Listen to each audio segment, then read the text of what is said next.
కానీ ఓటేసి గెలిపిస్తే ఇలా రాష్ట్రంలో జరుగుతున్నదేంది?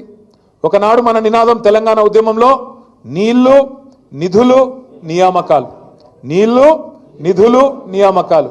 ఇలా రేవంత్ రెడ్డి ప్రభుత్వం వచ్చినాక ఏమైపోయింది? ఆ నినాదం మారిపోయింది. ఇప్పుడు ఏమిటి తెలుసా కొత్త నినాదం?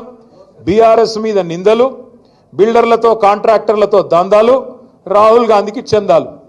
నిందలు దందాలు చందాలు, నీళ్లు నిధులు నియామకాలు లేదు, నిందలు దందాలు చందాలు. తెల్లారి లేస్తే ఎవరిని దోసుకోవాలా, ఎవరిని ఎట్లా బెదిరించాలా, ఎవరిని తోలు వలిచి పైసలు వసూలు చేయాలా, ఎట్లా ఢిల్లీకి డబ్బులు పంపాలా. రేవంత్ రెడ్డి గారు మాటల మనిషి అని మనకు ముందే తెలుసు. మాటలు బాగా చెప్తాడు. ఎలక్షన్ల ముందు చాలా చెప్పిండు మాటలు, మీకు యాదుకుండాల. మాటల మనిషి అనుకున్నాం ఆనాడు, కానీ మూటల మనిషి అని ఇప్పుడు తెలుస్తా ఉన్నది.